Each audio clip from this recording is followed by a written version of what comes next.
So the latest trend in the workplace arena over the last couple of years is AI. Even Apple's now making their own version, which honestly they're flopping with it right now because it's not that great.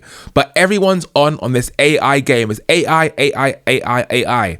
And when it first came out, everyone theorized it will take a lot of jobs. And so it has. There's been many companies who have replaced many of their paid workers with AI, and that saved them a lot of money. And fair play to them. In business, it's all about the top line. It's about getting the most amount of money for the least amount of expenses. And a big expense, in fact, in most companies, the biggest expense that a company will have is their staff. So you can't blame the business owners for wanting to find a way to get you to use AI and kicking out their staff. Because if they don't do that, another company will simply pop up, use AI, save expenses, and be able to offer their services for cheaper and more efficiently. So they have no choice but to use AI in their businesses.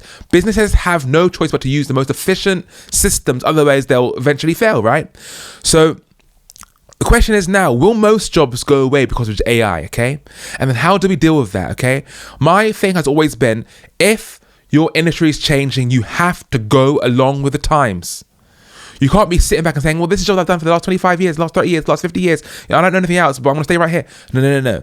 If something is coming for your job and you might lose a job, you have to pivot ASAP. I appreciate that's not as easy for some people as it is for others. I mean, the higher that your IQ is, the more privileged you are, the easier it'll be able to switch over to a new career. Nepotism exists. If you have nepotism, you can just simply call up a friend, find a new job, find a new industry, whatever, and move on.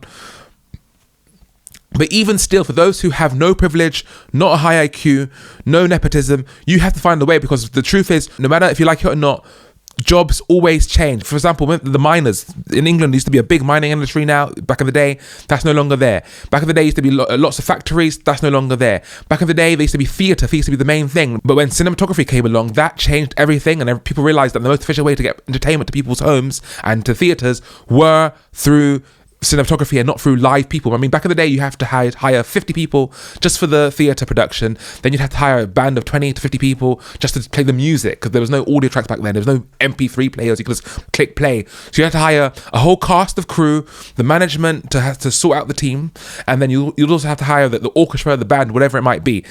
Crazy expensive. But they realised that this was more efficient to get entertainment into people's homes, and frankly, I think cinema is just better than theatre. I know people bang on about theatre as a different experience, but theatre is good as a different experience, but it's not good as the primary experience. I mean, I would never trade having Netflix on my TV for being able to go to the theatre every single day. No way. It's just so much more convenient to turn on my TV when I'm at home, sit back, watch a TV, get a beer, relax, enjoy myself. Okay? The industry's changed, and the next big change that we have here is AI.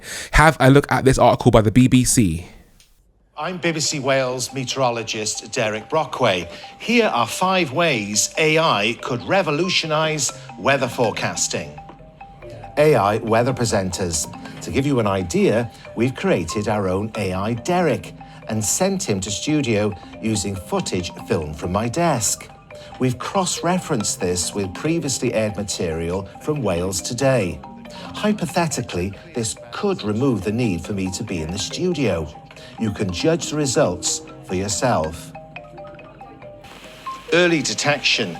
As extreme weather becomes more frequent, AI-driven forecasts could help mitigate against storms, floods and heat waves by providing earlier and more accurate warnings of severe weather. Greater accuracy for both forecasts and impacts of climate change. AI could provide more up-to-date predictions tailored to your postcode. AI could also become a useful tool in space weather forecasting, potentially offering faster and more accurate predictions of solar storms. Changing the computing landscape. Modern processing of weather data requires supercomputers. The transition to AI could change the way vast amounts of weather data is handled. So that basically adds up to the fact that he might lose his job because AI is coming for it. I've been presenting the weather on the BBC for nearly 30 years. Over that time, I've witnessed how our changing climate is bringing more extreme and intense weather events. It is so important to keep improving the way we predict the weather, and scientists are exploring how AI can make forecasting more accurate, efficient, and faster than ever before. To be honest with you, from what I can tell, weather forecasting is a thing of the past. I mean, 90% of people do this to find out weather nowadays, okay? This is what I do. I go on my Apple thing right here. I click weather oh damn, I've got the whole forecast. I don't have to go on TV. It tells me chances of rain. So you got 60% chance of precipitation right now. It'll probably land back by 7 p.m. It tells me the wind forecast. So right now in London, I can tell that the wind forecast is 10 miles per hour with the gusts hitting up to 21 miles per hour, and it's going in the northeasterly direction. And then I can also see a nice map here of where the rain's coming from and where it's going to go. Just like on the weather forecast. I can do all this on my phone, anywhere, any place, anytime. I don't have to put my TV on. I don't have to wait for him to appear. It's just right there. So any person of sense would know that this weather forecasting is a thing of the past, and soon, I bet in the next 10, 20 years, they'll be gone for good. It's a thing of the past. So what about AI-generated weather presenters? Met Office meteorologist Aidan McGivern is not so sure. It is important for people to have presenters that they trust, he told me. No one wants an AI version of Derek. They want the real Derek, someone who can take all the data and explain it in a way they can make sense. No, they don't want any Derek. We don't need a weather forecaster anymore. The only reason weather forecasters still are around are because of the population of over 50s that still watch live TV. Once they're gone, weather TV, weather broadcasting, it's over. We do not need it. It's right here. These fools are talking about, AI weather forecasting. I don't need to see a human tell me about the weather. It's right on my phone in all places. And soon the weather will be in our AI glasses. We look into the sky, it'll show us the weather right there. It'll tell us all the details. We don't need no AI. They're so antiquated here. People need to realize that, look, if your job's gonna go, but he's almost hitting retirement age, so he's cool in it. But if you're 40 and you think you're gonna have a weather presenting job until the end of your life, you're not right in the head, mate. You're not thinking straight. It's a dying job and it will go at some time. I mean, look, even what's happening in the BBC right now, we know that they're going to stop the license fees, going to go to a subscription model. Will there be a budget for weather forecasters? I'm sure they'll be the first to go because they're non-essential. Most people can access their weather through their phone. AI is coming for all of us, especially for those of us that are in the low to middle end jobs of the sector. For those of us who are in the C-suite, those of us who are in the upper management, the executive roles, director roles, will be fine because of those roles we need creativity. And that's something that AI can't really replace. But for those of us who are in the lower and middle parts of the business, it's scary. You have to have a strong, deep look about it and think, oh my God, is my job going to go? In fact, I was even looking at how McDonald's are going to use robots to flip their burgers. Okay, that's what's coming next. And we've seen how they got rid of the cashier because most McDonald's now have those kiosks.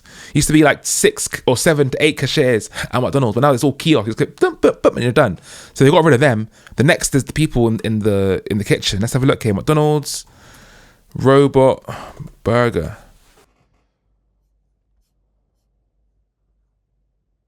Oh my God, they got robot cleaner.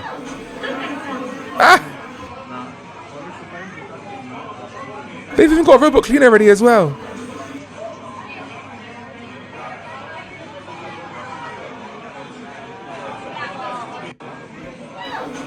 That's one job that's gonna go. How about robot the burger? How about this? Look at this one. The future of food is automation. At least that's what one Los Gatos restaurant owner believes. ABC 7 News South Bay reporter Dustin Dorsey stopped by the brand new restaurant Burger Bots to try out a cheeseburger assembled by a robot.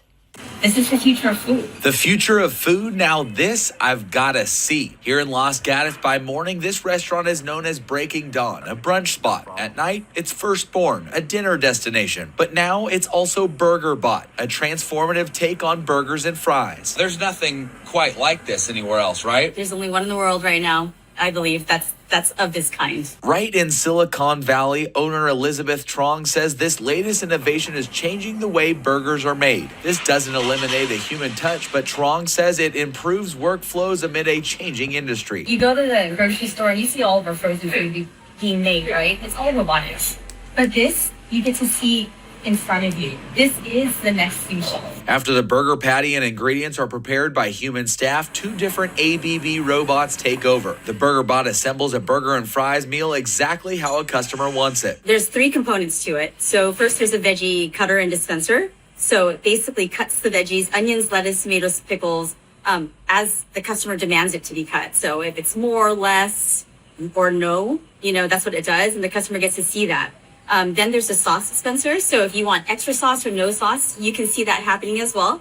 And then finally, the third component of it is that the burger actually closes the clamshell and then it grabs the fries, as you can see in the back. You just watched it happen. Robot to table in around a minute. I'm just surprised. Yes, it's good. Perfect consistency too, condiment. As a customer as well, there's consistency, there's efficiency, there's transparency in the world of food. And I think that's kind of what we want. We want to come in and we want to know we had a good burger and it's good every single time. Yes, I can personally attest to the fact that this was a good burger. Compliments to the chef and robot. Well, I'm going to continue to eat this bad boy. And if you want to try one out yourself, Burger Bots in Los Gatos is now open.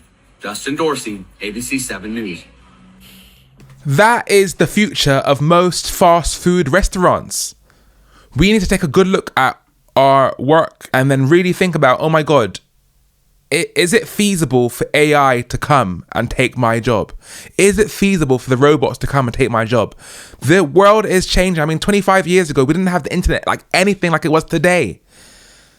25 years ago, I couldn't call my family in Barbados for free, like in 2 seconds. I'm calling Barbados.